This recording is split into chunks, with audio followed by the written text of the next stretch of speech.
Okay, today's date is March 20th, 2022. We have a simulation. This is the Israeli-Palestinian Confederation simulation with Professor SHIBLEY TELHAMI. We are simulating how a common government for the people of Israel and Palestine. When I say Israel and Palestine, I mean the geographic area of Israel, the West Bank, Gaza, and Jerusalem, 14 million people, how a common government based on secular principle with an executive branch, with a legislative branch, and a judicial branch, 3 branches of government, a government that would be secular and would not be Jewish, Christian, Muslim, or any other religion, a secular government for the people, for the entire people, could make peace and give prosperity to the people of Israel and Palestine. So that it is clear, we are not proposing, we are not advocating for the dismantling of the Israeli or the Palestinian government. We are saying that a common government could be created simultaneously with the Israeli and the Palestinian government, a government for the entire people of Israel and Palestine that would make peace. My name is Joseph Avasar. My email address is josephavassar@gmail.com. Our website is ipconfederation.org. If you go to our website at ipconfederation.org, you will see it's in 3 languages. If you go to the English or any other language, you can read our Constitution. You can read questions and answers, frequently asked questions.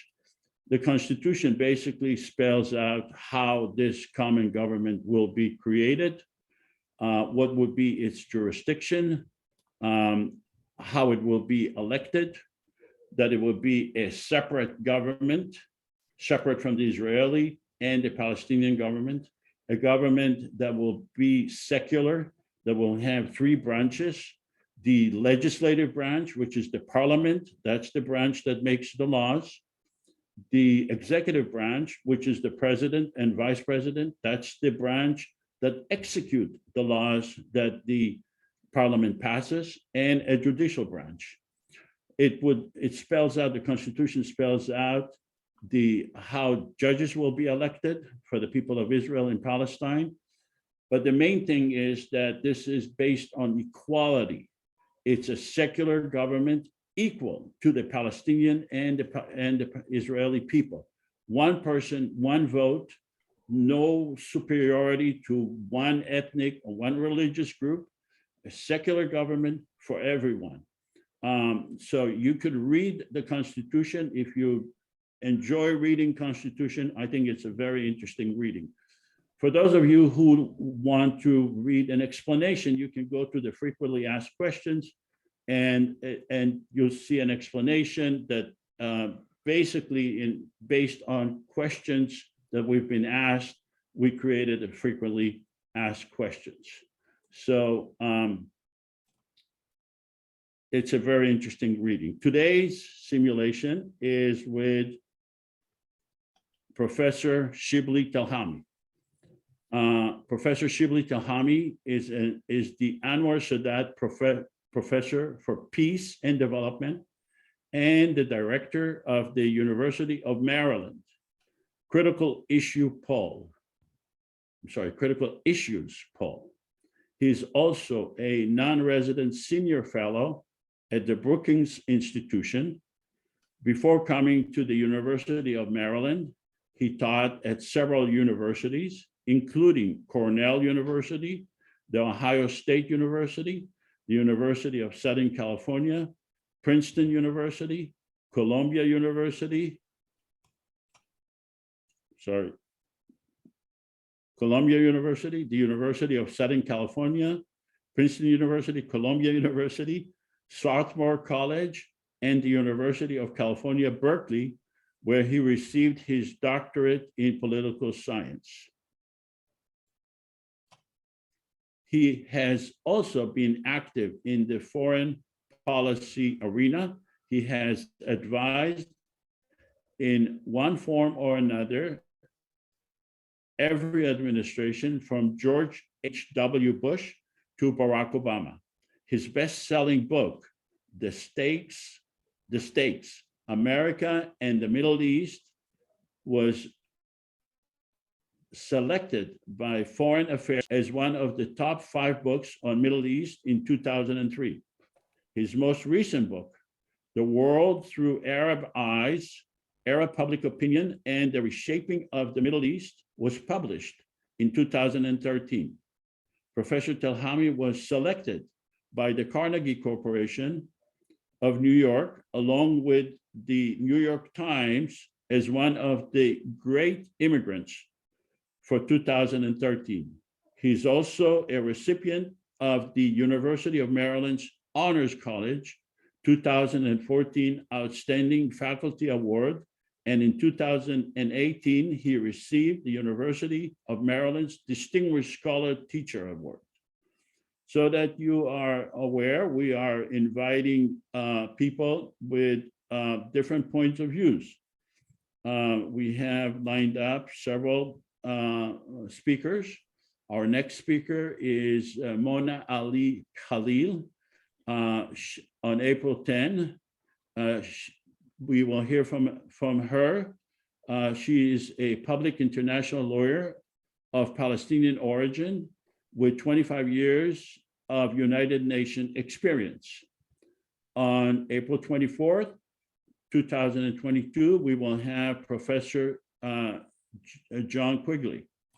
Professor John Quigley will speak on April 24th. He's a professor at Ohio State University, and he's an expert on Arab-Israeli relations and human rights.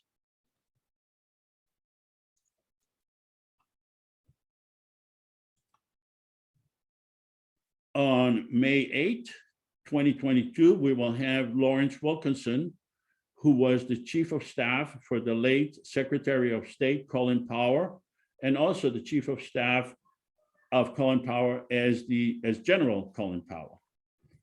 On May 22nd, we will have parents from Parent Circle. These are parents and siblings, really, people who lost their family members, who are the victims of this conflict, and they will speak to us about what effect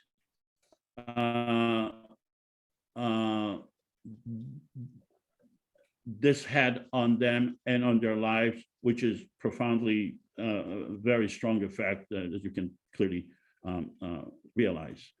On June 5th, 2022, we will have Victor Feldman.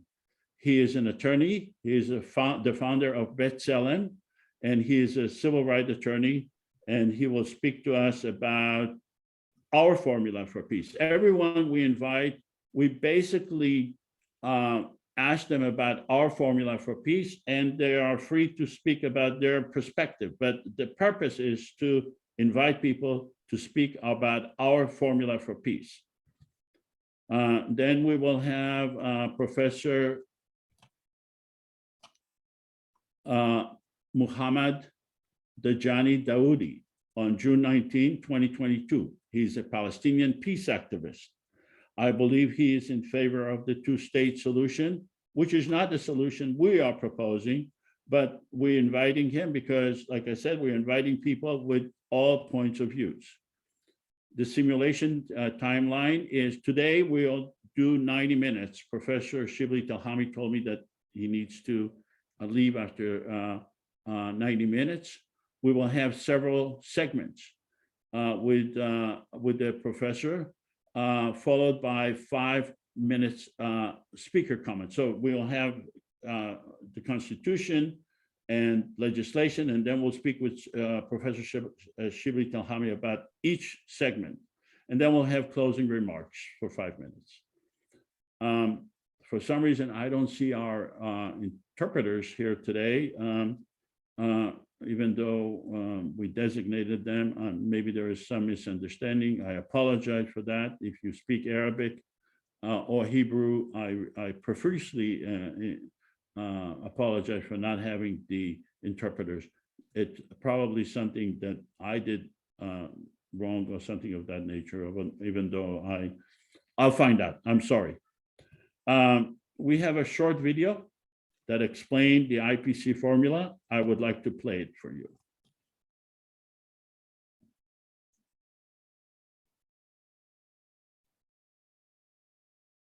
The conflict between Israelis and Palestinians has endured for generations, and instead of time healing the wounds, it's only caused the anger to fester and the violence to grow.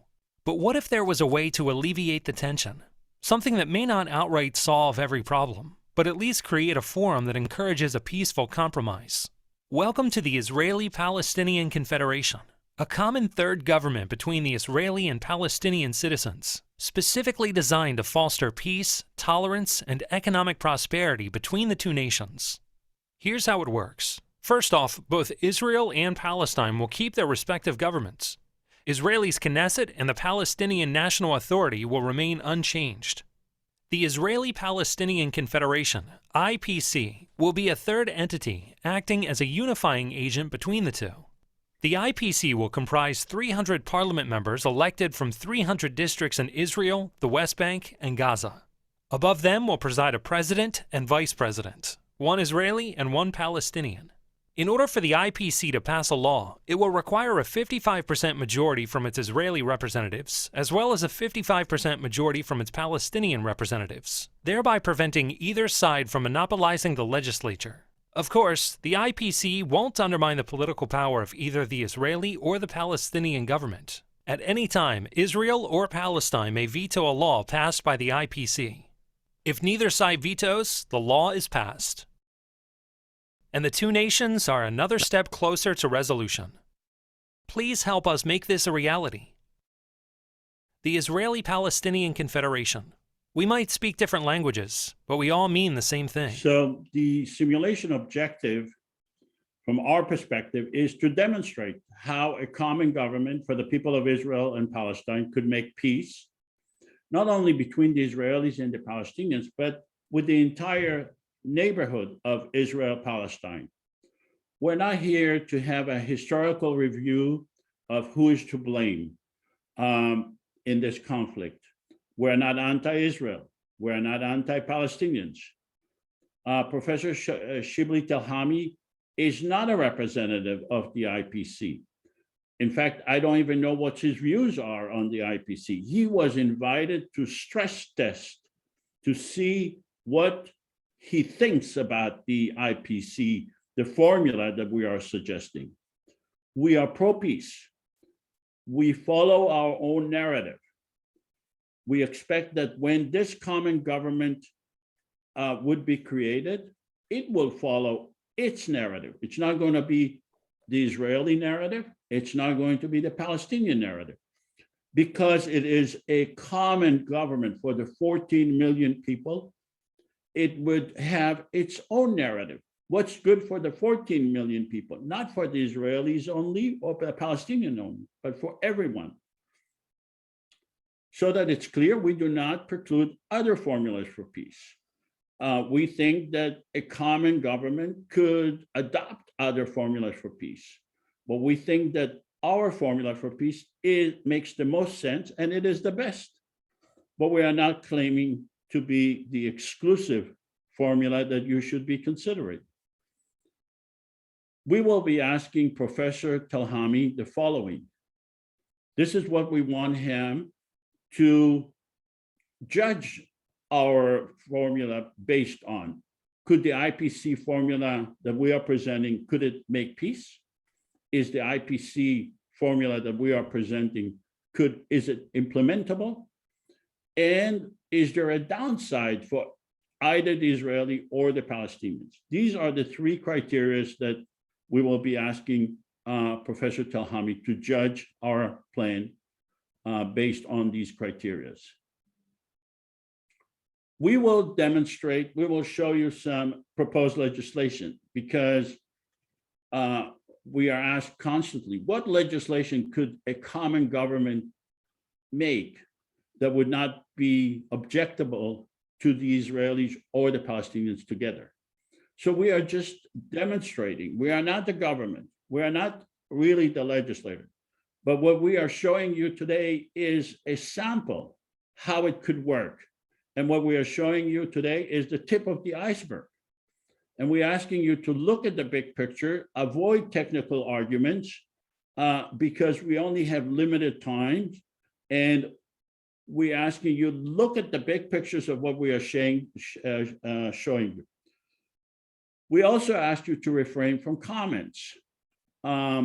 Questions are okay. Remember, this is a simulation. It's not a lecture, even though it may sound like a lecture. It's a simulation, and we are asking you to focus on what we are demonstrating and ask substantive questions. You can use the chat feature for comments. Let me explain to you the difference between a question and a comment. If I show you a picture of an airplane and you say, Joseph, how does this thing fly? That's a question.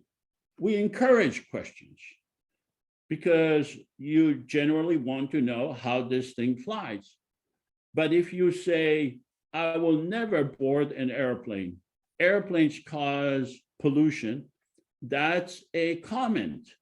And comments, we're asking you to keep those comments either to the chat feature in the Zoom. It's very, very powerful because everyone can read what you're writing, or wait until the end.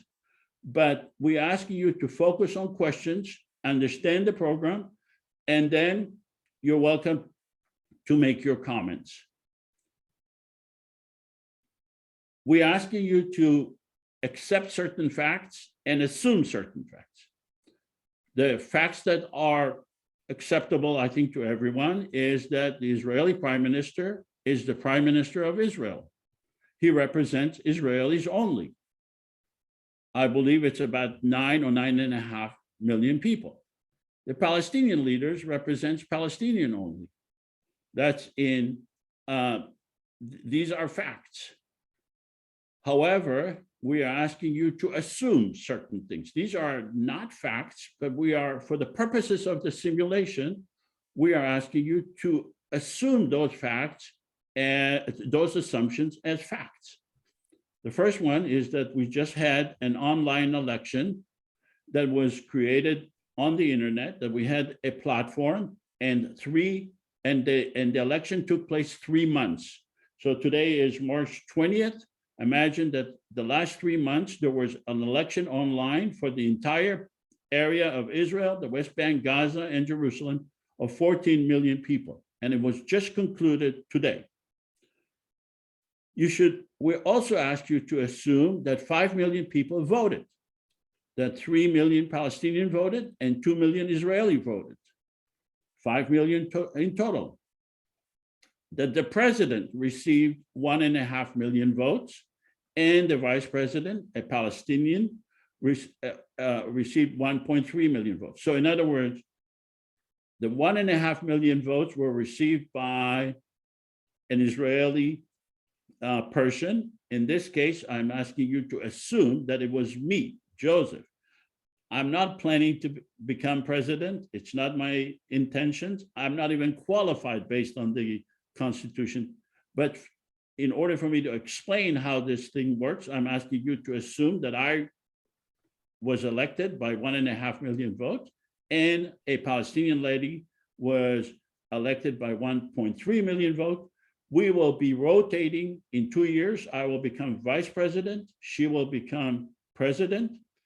And however, throughout the 4 years, each one of us has specific constitutional duties and constitutional power.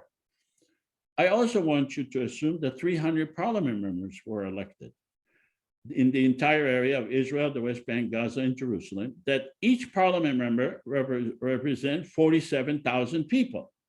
So the parliament member represents his or her district. The district could be either Israeli or Palestinian or a mixed district. So does anyone have any questions regarding those assumptions?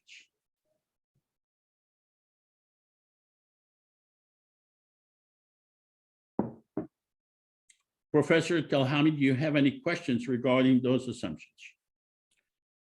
No questions regarding the assumption. I have a question about the simulation itself, but that could come later. How about the assumptions?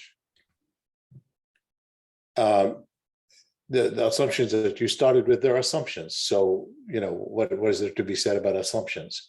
Whether I'm they're asking, do you realistic have or any not, that's not the questions? question. Do you have any No, questions about the assumptions? No. Okay. Are you willing to accept those assumptions for the purposes of the simulation today?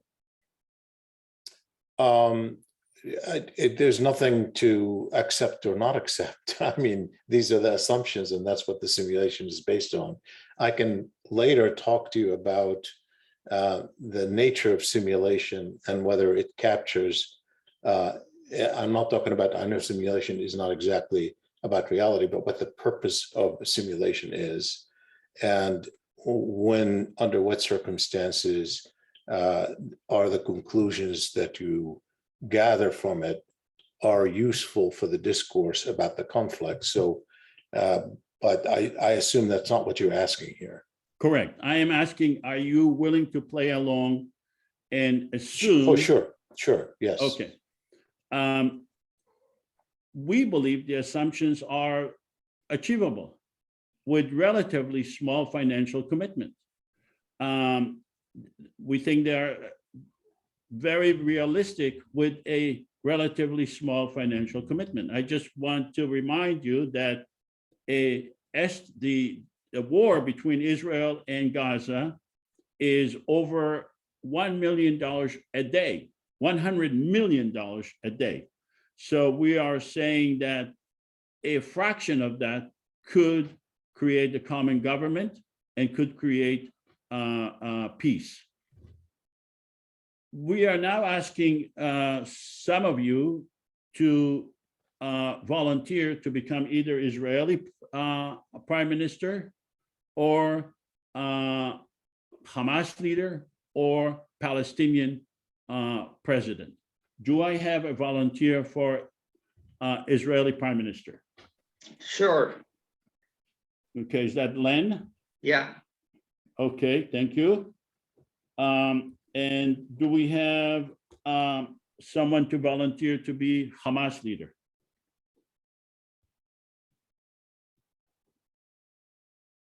You will be given a veto power over the legislation we pass.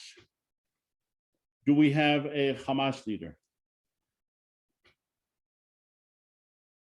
Do we have a Palestinian Authority president? Someone to volunteer to be Palestinian Authority president. Guys, I need you to volunteer because that's the whole purpose of the simulation is I need volunteers. Don't be afraid. It's not gonna bite you. Do I have a volunteer?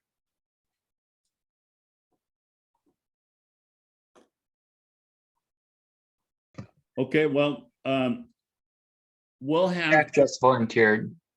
Okay, Zohar. So the name's. Yeah, I said Zohar, that you Jack are just volunteered to be on the Palestinian side. Okay, If Hamas needed. or PA. And Jack volunteers to be Hamas. If no one else wants to take the Palestinian president, I can do that. If no one else. Okay, so Zohar, you're Hamas. Okay. And what about the PA? No, I said Jack R. I'm Hamas and he is PA. Oh, Jack R is Hamas. I'm sorry. And Zohar is the PA. Mhm. Okay, great. Thank you so much. Okay. The rest of you will be either Israeli or Palestinian parliament members. You'll have to decide right now who you are. And remember, your district could be exclusively Palestinian or exclusively Israeli or a mixed district. So I'll give you this is the map of the area, Israel, the West Bank and Gaza. You can decide what city you want to represent to make it simple. But I'm asking you to be consistent. Is your district in Gaza? Is your district in Jerusalem? Is your district in Tel Aviv? Is it in Ramallah, or Jericho, or Bethlehem, or Hebron, or Tulkarem? So make up your mind. You don't need to tell me, but what we're going to do is we're going to have a sample vote. So let's have the Palestinian parliament members vote first. Just answer yes or no, so we know how many Palestinian parliament members we have.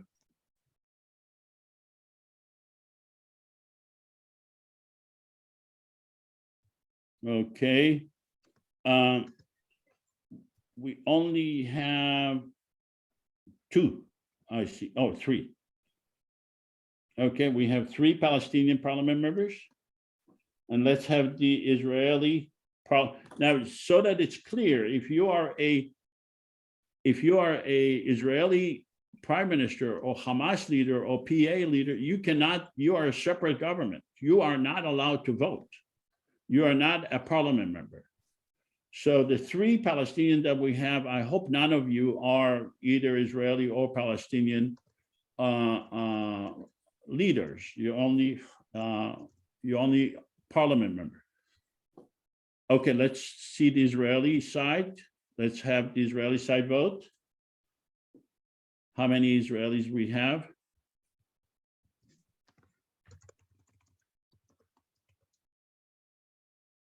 Okay. So we have 5 Israelis and 3 Palestinians. Okay, terrific. Let's share the results.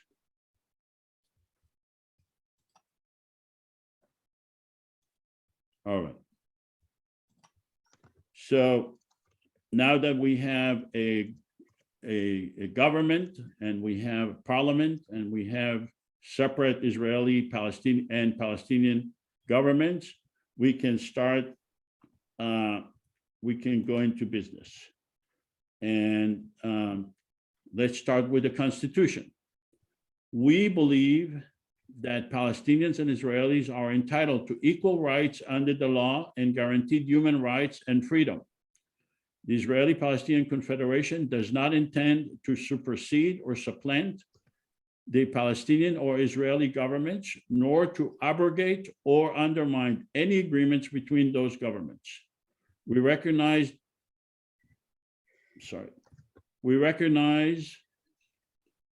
the need to work with the Israeli and Palestinian governments. Our purpose is to resolve conflicts and to expand the relationship between the Palestinians and the Israelis in a fair and equitable manner. We believe in equal rights under the law, guaranteed human rights and freedom for all. So that this is an explanation of the Constitution. It's the first page. I'm going to read you the second page, but let me tell you what's important on this page, that we say we do not intend to supersede or supplant the Palestinian or Israeli governments. We do not, whatever they agree between them, constitutionally is acceptable to us. So they can agree to a 2-state, they can agree to 1 state, they can agree to any system to make peace, constitutionally is acceptable to us. Go to page 2.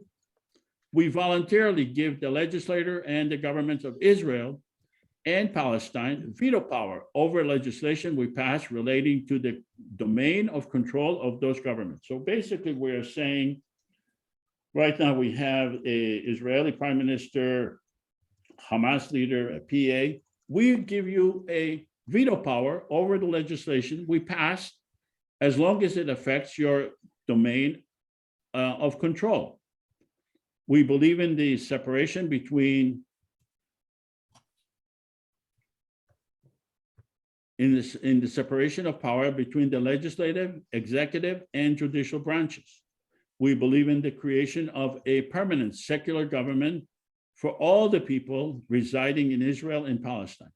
We believe in having a separate judicial branch relating to the Israeli-Palestinian Confederation legislation with Israeli and Palestinian judges, with a system to avoid biased decision based on nationality. Does anyone have any question regarding the Constitution?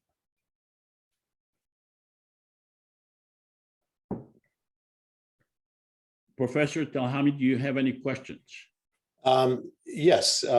So when you're saying that this does not supersede government decisions or government controls, you're starting, of course, with a reality that is asymmetrical, which is, of course, one of the problems with the simulation, right? Which is that typically, if you're talking about a confederation, you're talking about entities that are roughly similar in structure.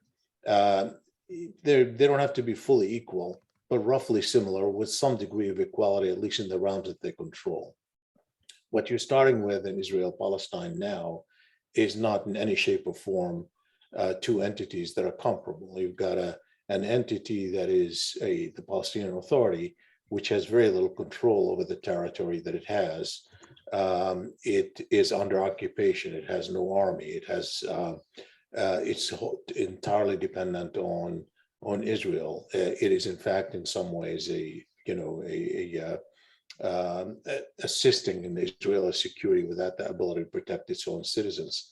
So you have this incredible asymmetry. And when you're saying that you don't supersede that, that means if there is an Israeli veto of any changes on the ground, then basically the status quo will continue as is. Then you have the asymmetry, which is the biggest problem that we now have. You know, this is the 55th year of occupation of the West Bank and Gaza, and so it reinforces a status quo, which we know is unacceptable. That's the thing that we need to highlight the most. So how is this going to help that if you don't get an Israeli majority to support changing that status quo? We are proposing a common government for the people of Israel and Palestine, regardless of the Israeli or the Palestinian government. I agree with you that the Israeli and the Palestinian governments are not symmetrical, but this— it's worse than that, right? I mean, it's just. But this Constitution, Right, this Constitution elevates and creates symmetry between the two governments in that they both have a veto power, equal veto power. So let me ask you a question. I understand what you're saying. Leader. I But don't when see Hamas having a proper seat at this table. I'm sorry, He's talking Professor about Salhabi, you have a question? I don't see how Hamas has a proper seat at this table as it's framed. If I'm acting as Hamas leader, Okay, Jack, I do not hear what you're saying, Jack. He's asking if he says in this structure, he does not see how, if Hamas has a seat at the table, where's the Hamas voice in this? Constitution? The Constitution does not spell Hamas or the Israeli government or the Palestinian government. Basically, what it says is that it gives veto power to the Israeli and the Palestinian governments, but it doesn't say who they are. But So later what's on, the role of the Hamas leader? Why did you select the Palestinian Authority leader, you select the Hamas leader? Why did you do that? We selected that for the purpose of the simulation. But what's the purpose, since that's not built into the Constitution? I'm sorry? That's not built into the Constitution or the choices. So why are you selecting the Right. Hamas leader versus not, let's say, a leader of another faction in Israel or something like that? Correct. What's the idea? Well, because we create a constitution that for the people of Israel and Palestine, we recognize that there are obstacles to the peace, and the obstacles are the Israeli government and the Palestinian government. We don't know who they are going to be at a certain date or certain time. Therefore, we create a constitution that suits our need, which are the people of Israel and Palestine, and then it will be up to the parliament to decide who are these governments and do we want, and who do we give the veto power. But constitutionally, we do not feel that it is required to decide on a permanent basis who they are, because they could change and we don't need to be tied to some reality Yeah, of the moment. but Joseph, I mean, you asked me to ask you questions on this. Right. You said that this elevates, in a way that it equalizes a little bit because it has the Correct. sounding of equality built into the nature of this government that comes out of the Confederation. But at the same time, you are not taking away the power from the Palestinian government and the Israeli government. So you're giving the illusion of equality when in fact you have the structural inequality right now, which is the principal problem, meaning that you're not able to supersede this inequality on the ground. So if Israel should veto what needs, anything that would change the reality on the ground. Let's say the Palestinian Authority,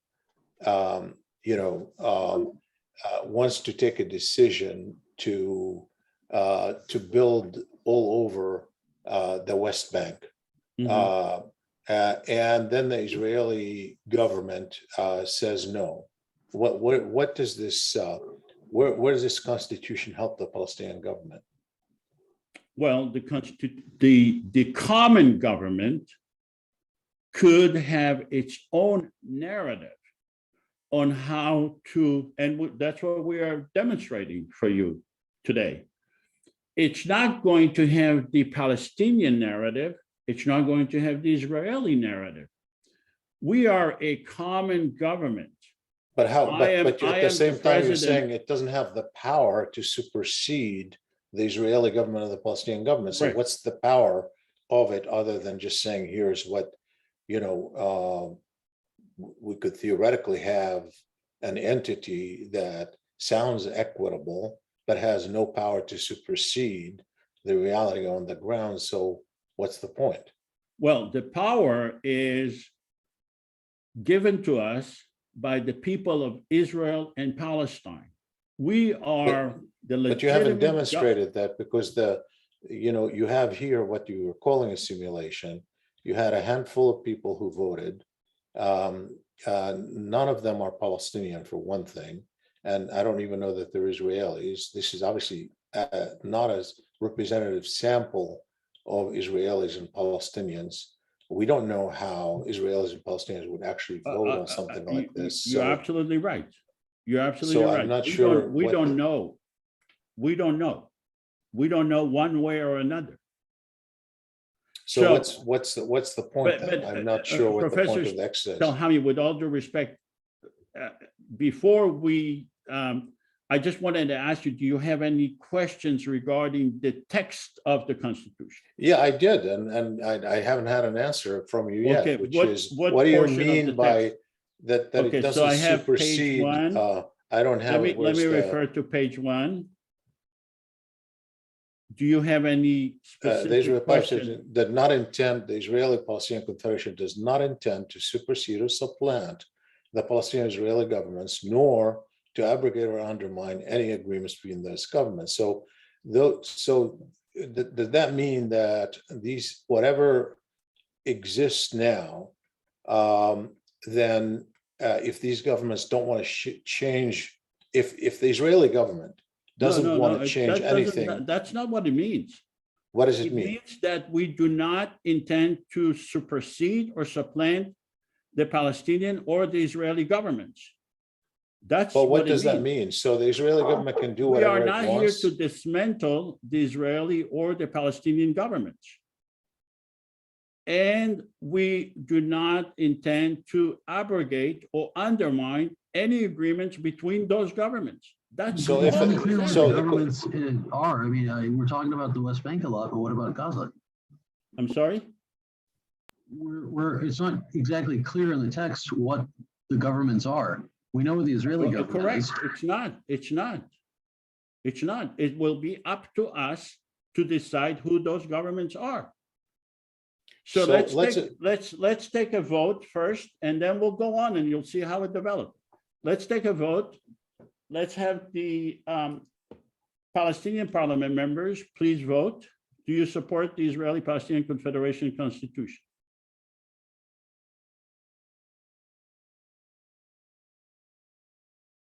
Okay. Let's end the polling. Share the results. 2 out of 2 who voted in favor. Let's have the Palestinian, the Israeli parliament members vote.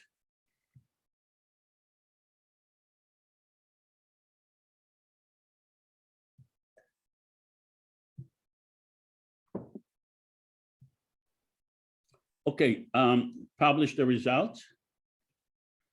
25% voted yes, 75% voted no. So in reality, the 75% who voted no will not participate in they will not be parliament members. They will be removed from the parliament because they have not accepted the Constitution. Because in order to run for the parliament, you have to accept the Constitution. If you do not accept the Constitution, you cannot be parliament member. Just like so you're ruling out 75%. So in order to impose a resolution that only 1/4 accept, I mean, what kind of constitution is that, Joseph? It's a constitution that requires all the people who are running for the parliament to accept the Constitution. Just like the United States, you cannot run for Senate or for Congress and not accept the United States Constitution. But who then supports this constitution? You don't have a public support for it. It's an idea you put up there. I agree. We're raising questions about it conceptually. The I people agree. who are said and this is obviously not a sample because Representative Seppel, any shape or forms, aside from the tiny size. So I'm not sure in what way this is a simulation. I don't really understand that. I do public opinion polling. I encourage students to do simulation. There are 2 purposes for simulation. One purpose is educational, which is a good one. For example, I encourage students to participate in Model United Nations. They can play Israel, even though they could be, from China. That doesn't matter because the idea is by playing the role in the UN, they'll learn a lot. It may not be trying to map out exact outcomes at the UN or somewhere else, but the process is very helpful because you learn so much. That's one kind. The other kind is where you're trying to get whether something is doable, but you have to have the participants in the simulation to be somewhat representative of the constituents that in reality. And what you have here is you don't have that at all. You don't have either representative Israelis or representative Palestinians. And so I'm not sure if you, well, I wouldn't call it a simulation, Joseph. I mean, this is not a simulation. I mean, it isn't, it's an exercise, but I'm not sure how one can draw conclusions from it. I mean, I understand the idea, I understand the principle, and confederation may in the end be something desirable. And certainly, I think all of us are humble. I mean, one reason why we all want to participate in anything like this is we're all humble about what we don't know what's going to happen in Israel, Palestine. We see a reality that is abhorrent and unacceptable. We're trying to figure out it. I just did a poll a few months ago, a poll among scholars of the Middle East in this country. 61% say the existing reality is already one state akin to apartheid. 61% of all scholars that we polled who are specialists on the Middle East say that. when you ask them what is likely to happen in 10 years, particularly if two states are not possible, that rises to 3/4 of them say you're likely to have one state reality akin to apartheid in down the road. So sure, if you can have something like a confederation, that is something that might be more desirable, certainly. Okay, But the question is, how do you create a process to get there? It has to be a realistic process. I'm not sure that what you mapped out here is so reflective of the realities. what is unrealistic about this process? Well, for one thing, you are assuming that you have two entities that are comparable to start with. No, In that's order not to have part of the assumptions. You are saying, look at the you're referring to a assumption. Palestinian government. There is no Palestinian government, and there's not likely. I mean, there's a Okay, Palestinian so authority. let me deal with that argument that you're making. The common government is not dependent on the existence of the Israeli or the Palestinian governments. If you're saying that they do not exist, it doesn't mean anything, because you can create a common government for the The people Israeli of government Israel. does exist. So I'm the sorry? Israeli government does exist, and so Fine. whatever But I am saying it does not rely the existence of a common government. 14 million people in Israel and Palestine can create their own government, even if there is no Israeli or Palestinian governments. There is no requirements in the Constitution that there is a Israeli or Palestinian government. So that's not part of the assumptions. Well, but you refer to the Israeli and Palestinian government in the Correct. Constitution. Correct. What are you referring to? So, because we are referring to them, because if they exist, we recognize that there are obstacles to peace that we cannot overcome, but it is not required that they exist. Who decides if they're recognized? Is Hamas, Hamas is at the table, right? Is Hamas recognized as a government or not? Okay. I cannot hear you, Jack. Is Hamas recognized as a government, or it's just Okay, going to be vague? So let's go to the next issue, and that is exactly what you are referring. We are now the parliament. We are now voting on granting a veto power. This is the next step that's not part of the Constitution. We are a parliament. The Confederation is the government of the entire population of Israel, the West Bank, and Gaza. We hereby bestow a veto power relating to legislation affecting the sovereignty to the following: the government of Israel, the Palestinian Authority, and Hamas. We are taking this vote as part of our legislative agenda today on March 20th, and we are giving a veto power to the government of Israel, the Palestinian Authority, and Hamas. Does anyone have any question regarding this declaration to grant a veto power?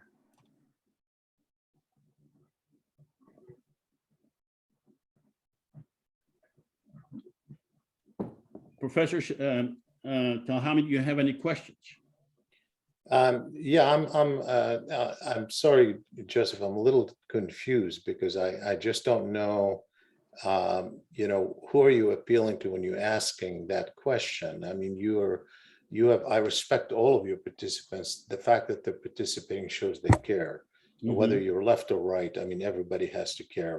We need fair peace in the Middle East. So okay. I am, it's wonderful that you have people who are committed to the exercise, but they're not going to be a representative, right, of either Israelis or Palestinians. I just saw some of the comments, for example, about the fact that I referred to a poll that of scholars who said what we now have is Professor Telhami, we have 27 participants right now.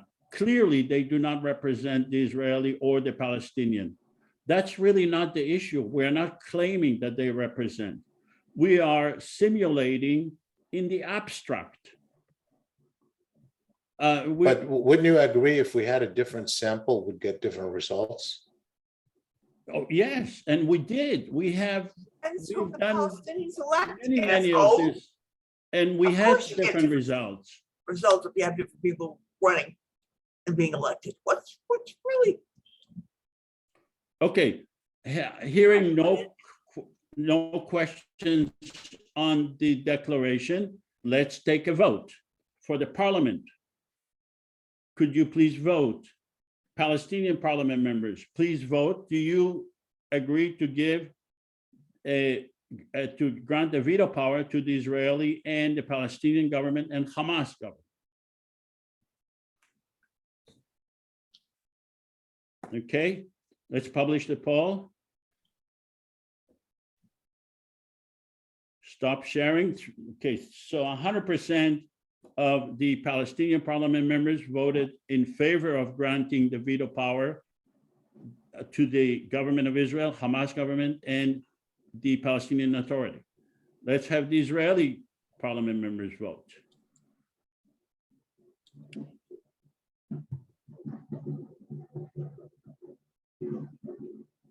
Okay.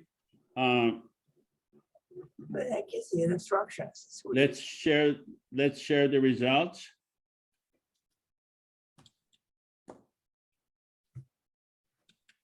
Stop sharing. Okay. So a lot of the Israeli parliament members in reality would be removed from the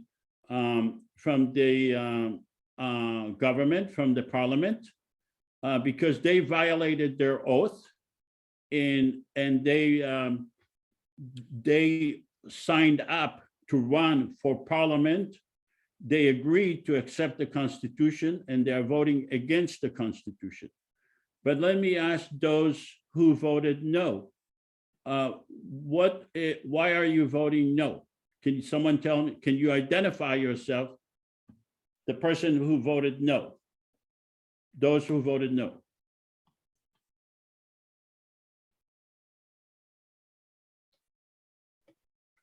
Can you please identify yourself if you voted no? Dan Enslow, raise your hand. Okay, Dan, can you tell us why you voted no?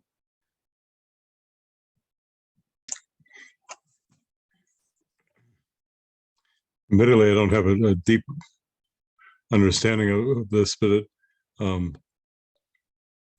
seems like it would tend to hijack the process. And in fact, we need to keep So hammering away. Why did you become a parliament member if you are hijacking the process? It's because I was, it seemed like this is what we were asked to do. Okay, well, you had the choice of not doing it. Okay. You chose to be a parliament member in the Israeli. Did you accept the Constitution? Of your organization? The Constitution of the Israeli Palestinian Common Government. Okay, I'm going to say yes. You accepted the Constitution. Okay. No, it's not okay. Did you accept or did you not accept? Yes.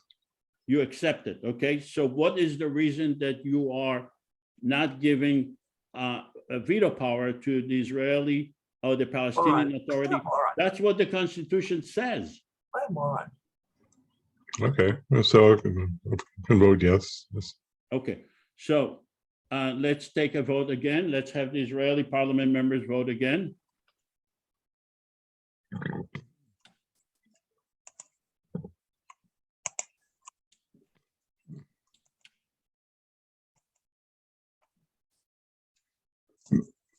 Okay, let's share the results.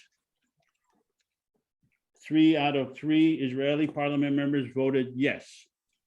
Okay, now this does not go to a veto by the Israeli or the Palestinian governments because it does not affect their sovereignty. It does not affect their domain and control. Let's go to Professor SHIBLEY TELHAMI and get his comments.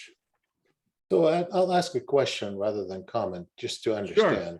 So let's say that the Palestinian government decides to remove a settlement from Decides to do what? to remove a settlement from the West Yeah. Bank. And obviously it wouldn't be able to do so. Is that right? Through the exercise of veto? Okay, I don't think you understand what this is about. We are Okay. not the Palestinian government. We are the common government for the No, I people. understand. I understand. What I'm saying is, can the parliament of supersede decisions of individual governments, the Israeli government or Palestinian government, whatever these may be? The common government will decide any issue it wants. It's the common government for the people of Israel and Palestine in the West Bank, Gaza, and Jerusalem, 14 million people. However, if it affects, based on the Constitution, if it affects the sovereignty or the domain and control of the Palestinian government or the Israeli government, it has to obtain a veto power. But that's what I'm not clear about. So so this. Okay, so let me demonstrate for you. Let's go to the next.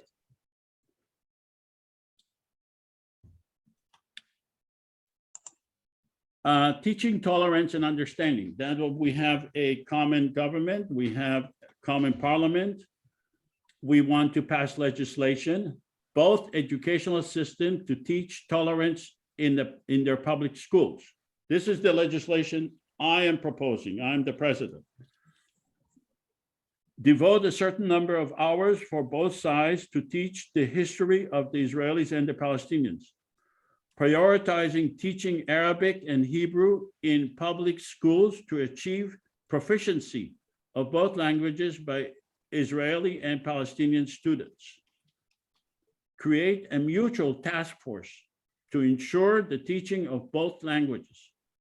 Educators to draft textbooks together and arrange for a regular exchange of teachers.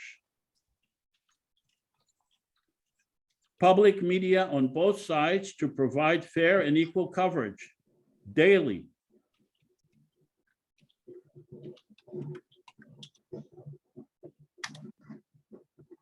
Who's the arbitrator of that? For teaching tolerance. The IPC is the facilitator. So the IPC, the common government, will ensure that both sides are fairly represented. We hereby submit this legislation to the Israeli government, the Palestinian government, and Hamas. We bestow upon them a veto power, which may be exercised in the next 60 days. Does anyone have a question, not a comment, a question regarding this legislation? Okay, hearing no question, let's take a vote. Let's have the Palestinian parliament members vote.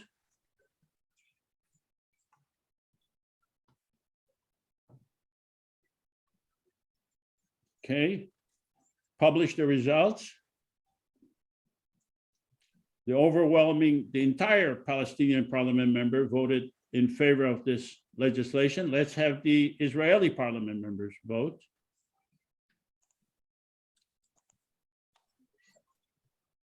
Again, they're screwing up this meeting.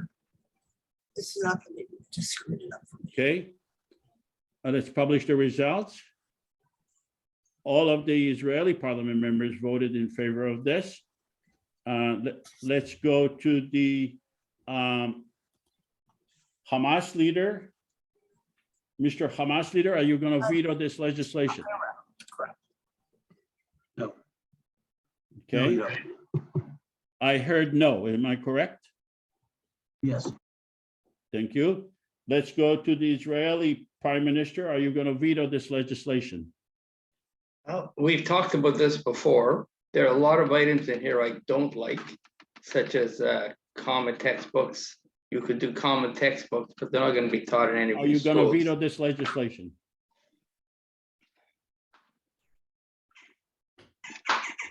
How am I doing it? I'm sorry? Yes. Yes, You are vetoing it. yeah. Okay. And what about the PA leader? Are you going to veto this? Nope. Okay. Okay.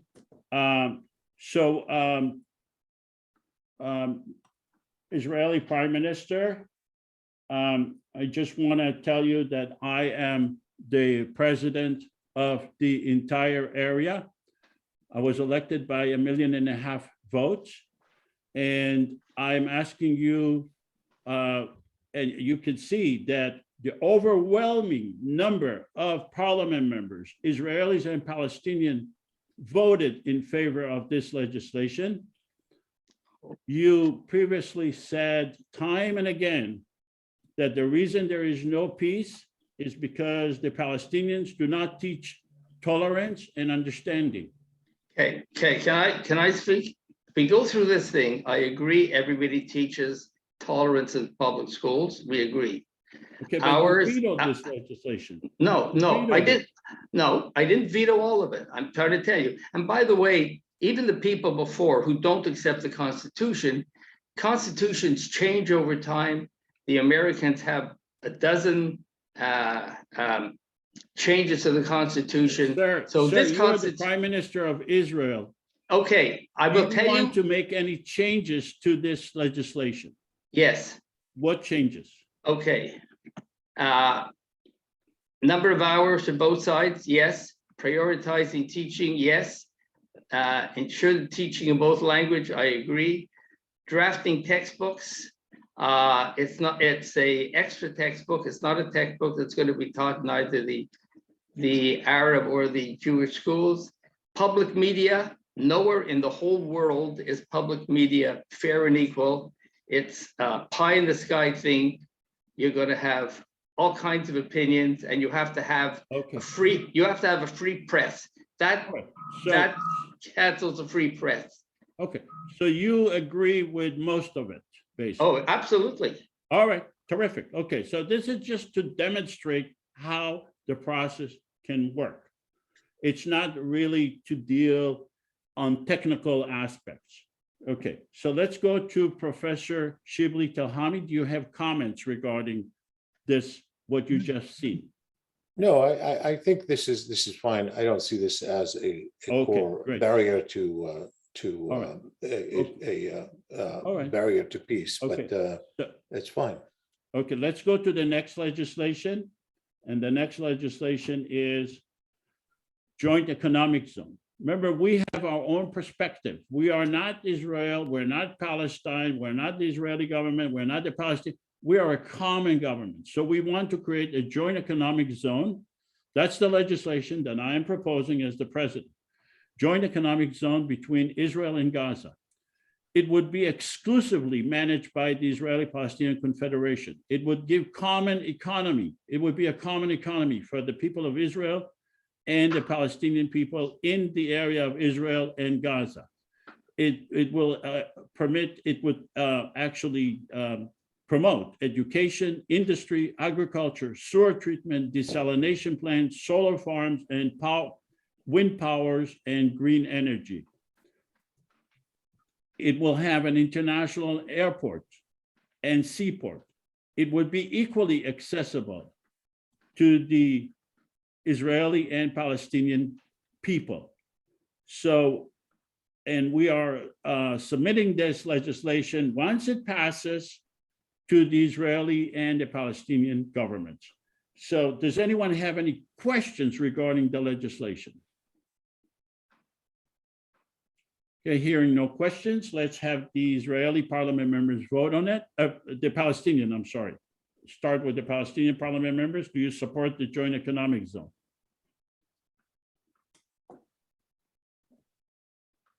Okay, publish the results.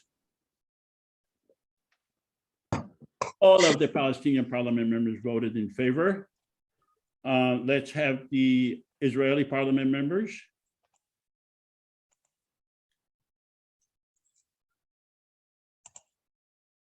vote. And let's publish the results. All of those who voted in favor, all the Israeli parliament members. Let's go to the Hamas leader, Mr. Hamas leader. Jack, are you going to veto this legislation? Remember, you are the Hamas leader. You have to think like a Hamas leader. Of course I won't. As a Hamas leader, no. I'm going to let it go. No veto. No veto. Terrific. Let's go to the Palestinian Authority lead, president. Are you going to veto this legislation? No. Okay. Let's go to Prime Minister of Israel. Are you going to veto this legislation? Yes. And are you, do you have any changes you want to make, or you just veto it? First of all, I can't see everything right now. Well, The exclusive IPC management control. Israel is one of the foremost economies in the world. We are not turning its control over to a new group who is untested. So you cannot have control. And some of the other things, they're just issues about whether with power or not with power, all of that is fine. But you do not have IPC management and control, exclusive management well, over who a else do section you of want the to Israeli manage it? economy.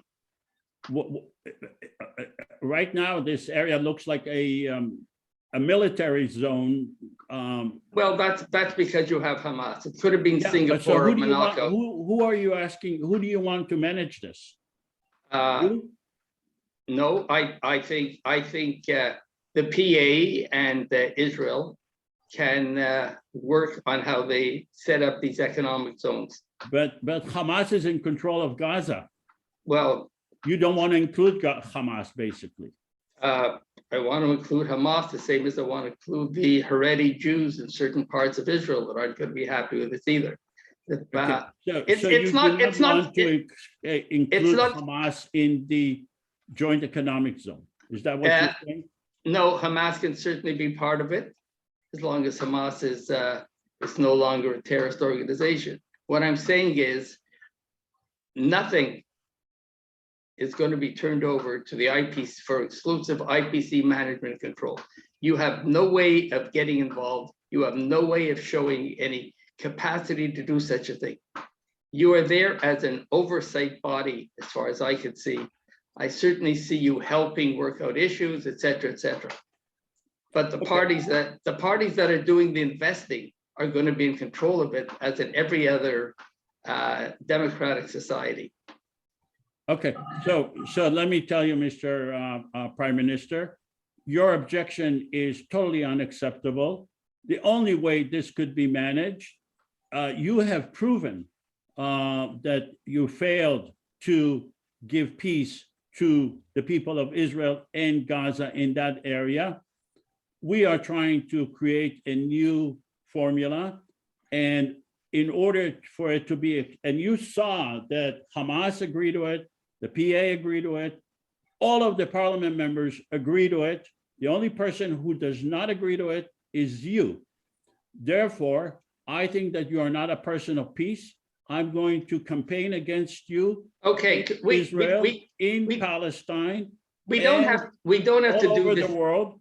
First of all, Basically, to remove you, well, let me finish. Basically, to remove you because you, as the Prime Minister of Israel, is the enemy of the people of Israel. I find that And you are an obstacle to peace. no, the one who's an obstacle to peace right now, Joseph, An is you. obstacle to No, peace is a you, first of person all, you cannot, who used his veto power in a way to harm the people of Israel and Palestine. So, fine, we're not going to pass it this time because you have. No, but no, I'm going to have- see to it that your parliament that your Knesset will have a vote of non-confidence in you, Christ. because we are Can I- going to demonstrate to the whole world that you are a person of no peace, not interested in peace. Okay, And- Joseph, I disagree. Your premise is It 100% doesn't wrong. matter if you disagree or not. You fine. vetoed this legislation. I am vetoing the legislation Fine, because of, you vetoed this because legislation, you have and not. I am telling First of you, all- this is what I'm going to do. good, you do that, but I'm telling you, I'm gonna That's tell exactly what you. I'm gonna do, but let's go to Professor No, Shibli no, Telhami. no, I just want to make a comment. Do not say that I am not for peace, and do not say that it's Israel's fault. I am There is no, entitled to my own opinion. you, I'm gonna express my that's one opinion. person's opinion. And in not my a- opinion, you are not a person of peace. I You am a are- person of peace, and you are not. You are, Fine, no, I am you, entitled to my own opinion. Yeah, well- I am the president of the Israeli and the Palestinian people, 14 million people. I am the legitimate president of the whole area. You are only representing through coalition of the people of Israel. And I'm going to work, I'm going to show to your people, who are also my people, that you are not a person of peace. Because My- you vetoed a clear legislation that will be followed. my people are not going to let you into our country. My people. I am in your country. No, I you- am part of the country. That's No, what you are don't not. understand. I No. am in the country. No, you I- are not. You are there at the sufferance of the PA and of Israel. You're there because. Then you can come and arrest me. Yeah, I good, am, that may be- I okay. live in Jaffa. I am part of the country. You cannot bully me. No, and you are bullying me by saying am. I'm not, by saying I'm not a, I'm not, I a- I'm think not, that you are not a person of peace. I And think I'm you're gonna not. have you I think, removed, and you I can have think, your I argument. think, I think, you- Argue your case to your people. But I think you're not a person of peace. I think you're Okay, siding fine. on one side. fine. And you are, the whole world deals Look, with Israel. I am Do gonna you think make you're my gonna stop argument to that? the people. You're gonna be, but Fine, okay, okay, we good. have enough. Let's go to Professor Shibli Telhami. I'm gonna stop sharing and have Professor Shibli Telhami make his comments. Well, first of all, thanks very much. I really appreciate the effort. I do think, as I said, I think what the reason I'm here, the reason why everybody is here is that in all humility, we all trying to figure out how to move forward in a way that would create a just peace between Israel and the Palestinians and certainly improve what we now have, which is totally unacceptable and getting worse. So we don't see a horizon. I think all of us are struggling to figure out where do we go from here. So even people who think, who are pessimistic and just don't have a prescription for it. So I'll make 2 or 3 points. I understand the idea of simulation. I understand that even if it may not look realistic, you force through and you could see it as a vision. But what really strikes me is that I could put forth another vision and argue for it, like a one state with full equality, for example, that would be an alternative to this, or for that matter, 2 states like had been suggested, which has eluded a lot of people, and make the same kind of simulation. And I'm not But sure. let me ask you this: if you let's say create a simulation for one state, you will have to simulate part of your assumptions that their Israeli government, the Palestinian government have been dismantled. Because in order to have one state, you have to have one government. But to have your simulation, how are you going to simulate that? Well, you could simulate it by, especially since you're doing it at the public level, you're just communicating across and you're creating something that is virtual among people and see whether you could We are influence saying that to create a common government, all you need to do is an election. And that election is possible now when we have the internet. So when Why I am couldn't you asked the do an question, election how do you? for how one do you- state? Why couldn't you do an election for one if- state? I'm Why couldn't sorry? Why couldn't you do an election for one state? Oh, you could, but then you have to simulate how you're going to dismantle the Israeli and the Palestinian government.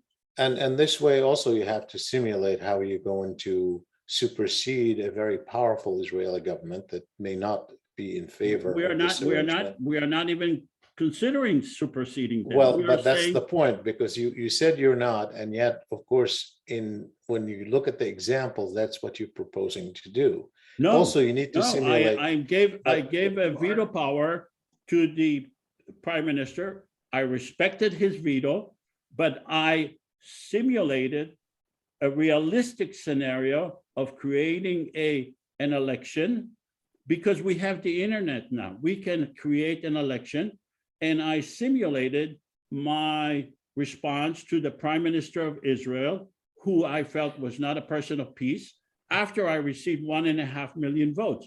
The question is, Professor, are these assumptions realistic or not? No, they're not. And the most unrealistic version of this is the fact, in order to have a confederation, you have to have some parallelism between the entities that are entering into the confederation. We don't have that. We're not likely to have that. In order to get there, that's the biggest problem, not the confederation itself. The Okay, so confederation let's may go be- over you said you're But not. I thought you Okay, so were let's allowing me to give you my Yeah, own so comments, but is instead you just online come. election, is that realistic to have online Okay. election? Okay, so is this going to be my comments, or is this going to be, I thought that you were giving me an opportunity to give you my Well, comments. I in the asked end, you because if you're it's. going back and forth. It's not fair to say it's not realistic and completely ignore the assumptions. Once you say But- they are not realistic, I am entitled, it's fair to say, I'm entitled to ask you specific. What are, what part of the assumptions? Why are We you don't not have, willing to answer I that? mean, the Is- assumption, Is the online when- election realistic or not? well, online election is realistic for what? For creating a public forum, or for creating a real government? What are you? For real what are you government. referring to? No, of real course not. government. Of course, it's not realistic, Okay. because Do you know that the you have to have country of Estonia- of course, You it's know not that the country realistic. of Estonia Yeah. is holding elections online? But who's holding it? The country, but you've got an authority who's taken the decision to hold it. You've got some empowered entity that is holding an election. You don't have an empowered entity here Can that is I going to make a hold an somewhat election. brief point Every to election in the the world, audience? for every election in the world, for every democracy, is first being handled by a private organization.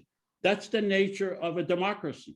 It's never being created, it's not being created by another government. It's always by a private organization. Okay, we see things differently, obviously, but if you I'm going to tell you my own opinion. Okay. I do not think that it is, I don't have a problem with a confederation as an end result. I think a confederation ultimately may be a good one for Israelis and Palestinians. And who will create? But a confederation? can I, you're giving me time to make my comments. Can you give me time? You told me I would have time to make comments rather than to ask me questions. And can I make my comments? Sure, you can make your comments. Okay. If you don't want to respond to it, then I will not respond. Well, I'm just going to give you I could respond at the end, but I'm going to give you my comments broadly. Okay, So in principle, I don't have a problem with in fact, I think it might be a good idea ultimately if there is a confederation that comes out of two already independent or symmetrical entities, which we don't have now. We have, complete asymmetry. Palestinians don't have any independence of any sort or any real power of any sort. And so they're incapable of entering into a legitimate confederation as we have it right now. And so for that to get to agree. that point, can I just finish? So to get to that point is the challenge, not so much the confederation itself. That's why a lot of people, in fact, the initial response of many Palestinians to the idea of confederation was, it might be a good idea, but let's get independence first and then we can negotiate. There was even a thought that it would be Jordan, Israel, Palestine, a confederation of three at one point, but you have to have symmetrical independent entities that are making, their choices accordingly. That's not what we have here. Number two, the problem, as I see it, is that, of course, right now, the status quo is the most likely outcome for the foreseeable future, unfortunately, which is not very good. And a confederation may be a long shot, but everything is a long shot. In one state, reality is maybe even a longer shot. A two-state is also a long shot if it's possible at all. So, but here is the problem. The problem is if we enter into this, based on the idea not whether it's doable, but whether it's practical and can be done in a foreseeable future, when you enter into that, it distracts from the immediate reality on the ground, which is an unacceptable asymmetry of power with Palestinians still under occupation. And that should be the driving force. We have to start by having a say on what to do in the meanwhile before we get somewhere, because that's really the compelling issue of the day. And the fact is, you don't want to put a vision that seems to distract from that, or to give the thought that maybe we're in a process, just like the peace process that we've been engaged How in does it for distract? decades.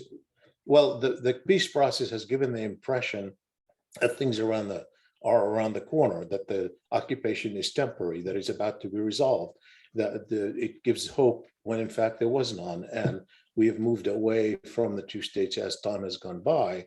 And in the meanwhile, it's not only an occupation for Palestinians, it's their own lives, all of their lives. I mean, this is the 55th year. Most Palestinians in the West Bank and Gaza have known nothing but occupation. So many of them, were born and died under occupation. So the reality is that it sort of gives the illusion like we're heading somewhere, when in fact what we now have, the status quo, remains the most likely outcome. And we need to focus on addressing the realities that exist. Now, that doesn't take away from the idea from putting some things on the table and engaging. That's why this is still worth thinking about. Is a confederation an option? I would, if I were going to simulate it or something of that sort, I would certainly do it on the ground in Israel, Palestine. I would have representative samples to have real dialogue. Some of the content that you put on is perfectly doable and workable. For example, on the education and textbooks, I was a member of the on the American side of the so-called anti-incitement committee. It was the American, Israeli, Palestinian anti-incitement.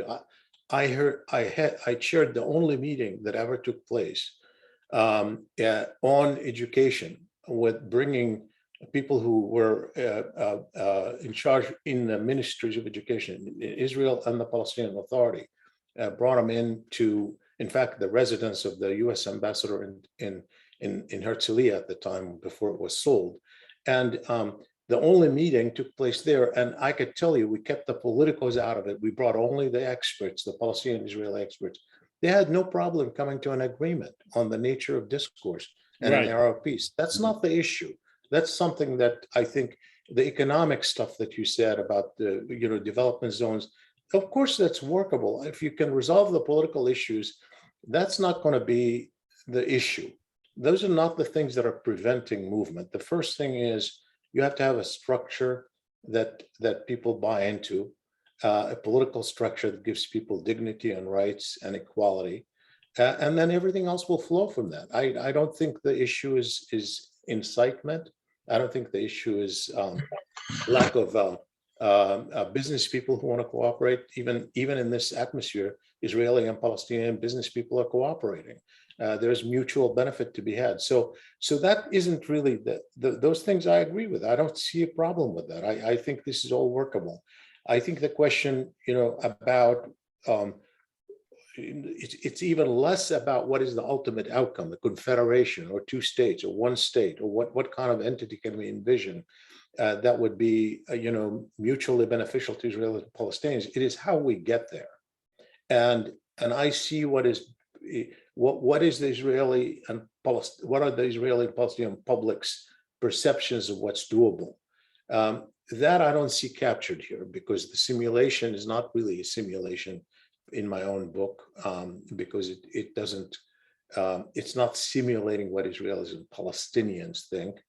And I would do a sample of that. I would also base it, if I were going to do it, I would base it on a broader use of what we already know in public opinion about what Israelis and Palestinians want. And now, of course, you can see that what publics want doesn't necessarily match what happens. For many years in the public opinion polling I've done among Israelis and Palestinians, we had majorities support two states, for example, but the majorities feeling that it was no longer possible. So basically, yes, they want it, but they don't know how to get there, and they think the other side doesn't want it. It's not going to happen. Look in America. We want gun control, and we are a democratic country. We have public opinion. Public opinion says we want gun control. We can't do gun control even in a democracy. So the fact that you can map out even public opinion, public wishes, public assessments doesn't result in creating effective political outcomes, or effective political entities that could take the outcome. I do not fully embrace a down-up approach. I think that I'm a public opinion guy, so I do believe public matters, and we need to think about what the public matters. But political leaders make a big difference. Political institutions that are existing have all the power, more power. Political leaders can change public outcomes. Look at what we've seen here. We have a former president who, for the first time, raised doubts about a fully legitimate election, where he got, 40% of the American public think the election was illegitimate. Something that was just done from top down in a democratic environment where we technically have open information. So I think what we need to simulate is not what the public might want or might not want. And I think that's part of the story. The big part of the story is to figure out how to deal with existing centers of power, the political institutions, the leadership, the international structures, the power, the distribution of power on the ground. And that's of course the dilemma that we all face. I don't have an answer. That's why I'm grappling. That's why I'm Can we listening. open up for questions? Professor? Sure. Yeah. Does anyone have any questions? So let's have Zohar and then Dora. Zohar, go ahead. Thank you, Joseph. And thank you, Professor Telhami, for coming and joining this simulation. I can imagine that it looks a bit surreal, or something that is based on some assumptions that don't look as if there anything that can be achieved in the foreseeable future. But I've joined these gatherings a few times before, and if anything, I think they bring about a healthy discussion between people with very diverging opinions, and they have the possibility of connecting or bridging between people, and at least opening that discussion. Apart from that, it's important for me to say that as an Israeli, I'm also engaged with other similar projects. There's a group of young Israelis and Palestinians that are working together on a federation plan that includes the cantons, and they build on a different plan that presented by, I forget the name of that, Shachaf. That's the name of the guy that has the federation plan? That's Emmanuel Shachar. Emmanuel Shachar, yeah, that's the guy. I'll talk There's about it another in a bit. federation plan. There's it may not seem, I don't know if you spend much time speaking with Israelis and Palestinians on the grassroots level. There are growing grassroots movements of Israeli Palestinians coming together and trying to imagine a different future. We know it may look small and hopeless from afar. The political realm in which Israel operates, it's not pleasant to the eye, let's put it this way. It's not very nice for us to live in this reality. We know we have to believe in the possibility that there is a better future for it, and I believe fully in this type of engagements with people coming together and hashing out whatever it is that they find to be more realistic or realistic. Thank you. And no, there's a good comments. I appreciate that. And I, I'm glad you're participating. I obviously encourage any engagement that's constructive. I mean, that's why I'm doing this, taking time to do it. But you didn't mention also Yossi Bilan and Hiba Hosseini, the recently, released report on Confederation as something that they back politically with some details that they've put out. And these are people who are serious and people who are respected, prominent Israelis and Palestinians. One can agree or disagree with them, but certainly there is a legitimate discourse going on that issue. Okay, let's go to Dora. Dora? Yeah, yeah. I'm sorry. I'm losing my voice, so I'll try my best. My name is Dora Bender. I'm Israeli, Jewish. I don't know if I'm really Jewish. I actually active in Challenge, and we have a project that's called the Federal Forum. And since we are working in the ground, in the West Bank, and we're trying to find solutions, so we search about what's going on in the land. And basically what we have discovered, I'll do it really short, that we actually one entity. And even if some of us wouldn't like to see that, but we have 670,000 Israeli settlers that, for my concern, after talking to so many of them, they're not planning to move. Plus Palestinians that find themselves needing work, and therefore there is economic ties between settlers and the Palestinian, and also Palestinian needed work in Israel. So the Palestinian economy is very dependable on Israel. We have also all the hardship with infrastructure, including roads, sewage, and water, that we have to work together as one entity to solve all those challenges. Therefore, we realize that we have to find something else. So we look at other countries, what they have done, if they have similar distribution of population that coming from different backgrounds and nationalities, and we find that federalism might fit Israel. So we actually gather all the federalist movement in Israel together, and then brought them together to find out if we can actually create one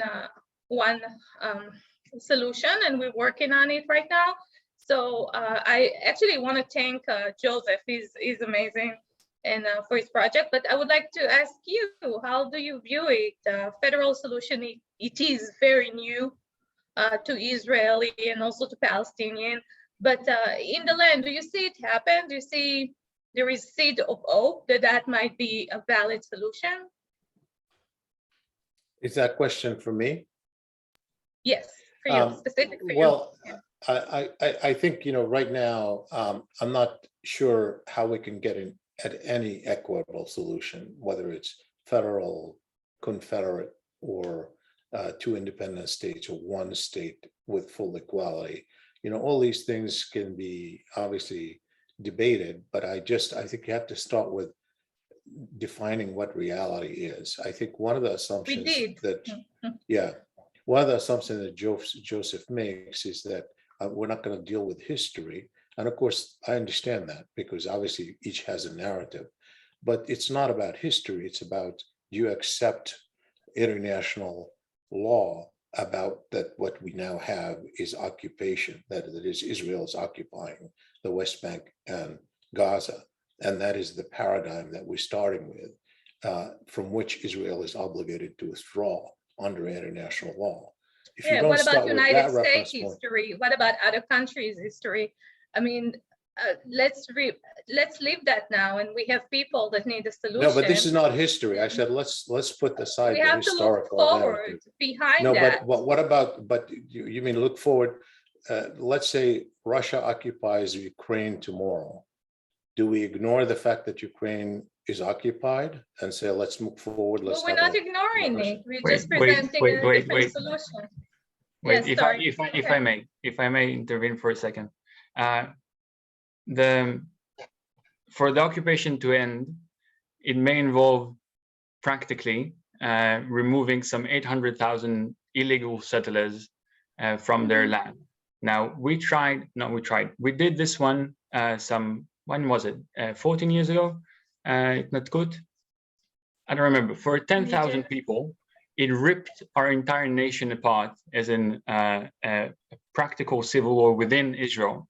Now, I wish, if it was up to me, I think that would be the best solutions. If we can move people out and everyone would change completely their mind and say that they're willing to sacrifice where they have lived and were born and raised for the sake of peace, I would gladly accept this. I just practically don't see that happening. If there's anything in the world to compensate for the loss of land, to give reparations to Palestinians, to accept the right of return for Palestinians, everything in the world possible to just not have to bear the idea of moving 800,000 people to a different part of the country is something that would practically just create more antagonism and would probably rip this entire solution apart.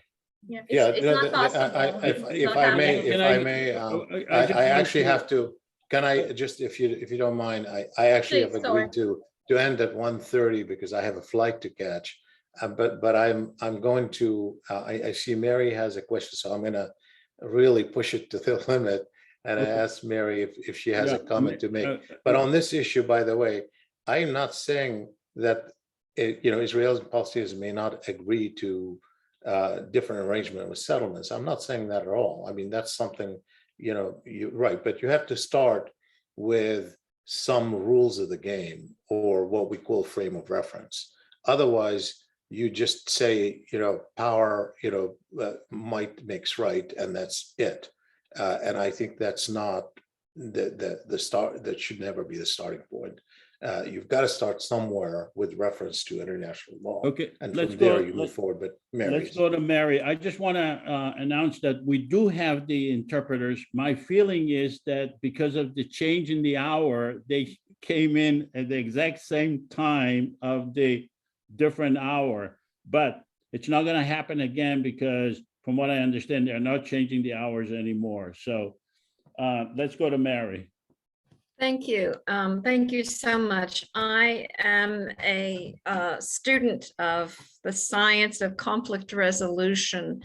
And I was a student with Jim Lowy at George Mason University in Virginia. I'm not Palestinian, nor am I Israeli.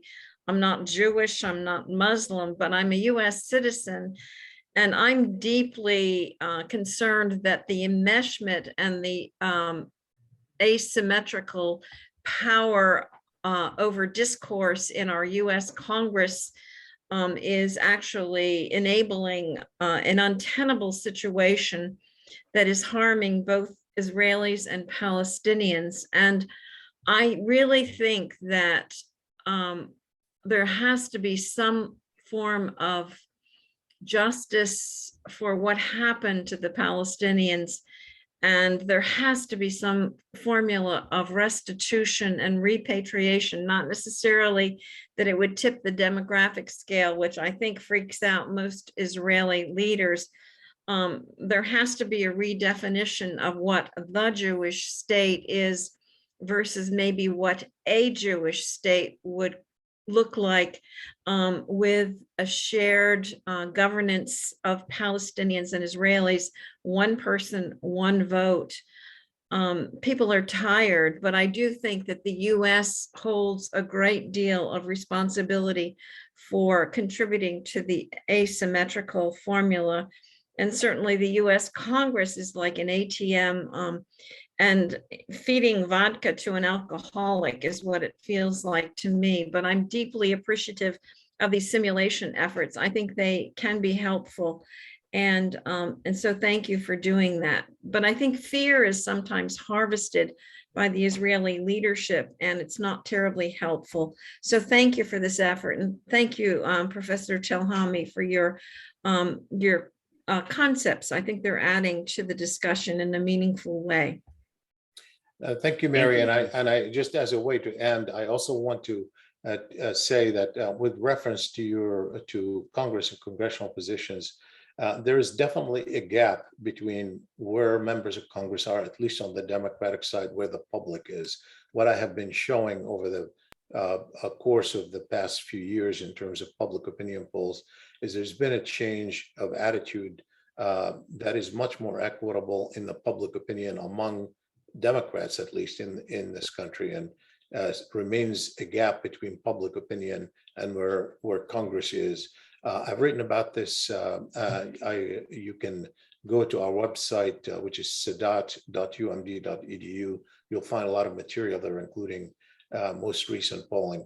But I want to just say to go, because I have to go, I'm sorry about that, to Joseph, thank you for inviting me. Thank you for having this. I know what's behind Professor. it is Thank you so much, Professor. Let me make some closing remarks about a common government is possible. Let's make it happen.